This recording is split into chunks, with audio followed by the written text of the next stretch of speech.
I grew up in Mombasa, and I was born in Nairobi, but my dad, being a medical doctor, was transferred to a place called Kinango. So that at that particular time, Kinango was not very sustainable in terms of bringing up a family. So I was taken to Nanyuki, where my grandparents lived, and I stayed with them for my first 6 years of my life. And as they were settling together with my mother, then my dad was transferred to Mombasa, so I was recalled back to stay with my parents. I have four other siblings, and actually five other siblings. Now, two of those are my cousins, but when I was born, I found them there, whom I call my brothers and sisters. And then now the other two, that is my elder sister and my younger sister, are my direct siblings from my father and my mother. So we are a family of six. I have two beautiful children. Have a daughter who is currently 7 going to 8, and my son who is 4 years but turning 5 next year.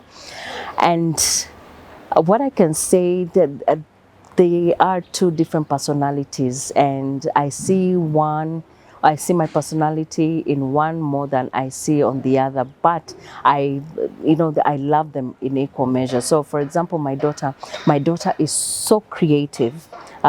She's visually impactful, and by this she makes for me beautiful cards, not natural cards where you fold, you draw a photo of a person, or write and different beautiful words, but she will cut them into butterflies, half person, half animal, and then you bring, and this is a 7-year-old, bring the card together and you'll see an environment out of it. You open it, you get the most beautiful words, and she gets excited by such things. When you give her materials to create, she creates something impeccable just from art. When it comes to my son is numerically inclined. Other than working with cars and robots, you'll find him doing numbers, the things that I don't think I could do. For example, he would calculate numbers, in 2s and in 3s, and he will always send me, 1, 2 to 10, and then draw balls across it just to impress, and what I'm seeing from that is he's numerically inclined to that. Now, when I look at this and I look at the future of AI in education, I'm sorry I have to bring AI into my children, I can't help it, is that if we are able to teach these children, because they go through the same system, and have AI behind or through what they learn. If they are to learn, for example, mathematical concepts, my daughter would understand AI better when it comes visually. My son would understand it better when it comes numerically. And this is the future of education. So in terms of my children, my daughter right now uses AI applications that I have not seen. For example, I don't know if you have seen a cat around here.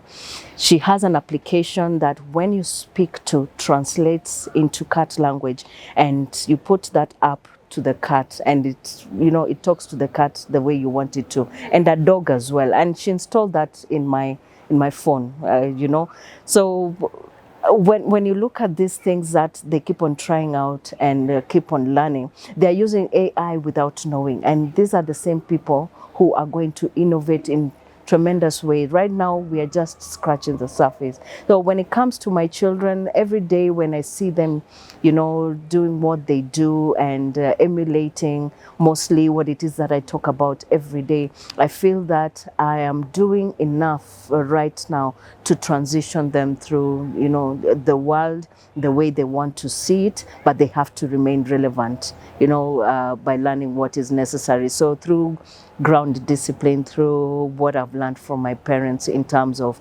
drawing lines or respecting people, or, whatever you do, there's a limit to everything. Managing them in that way and still trying to be with them as much as possible as a mother and also as a career woman, I feel that I get closer to my children every day.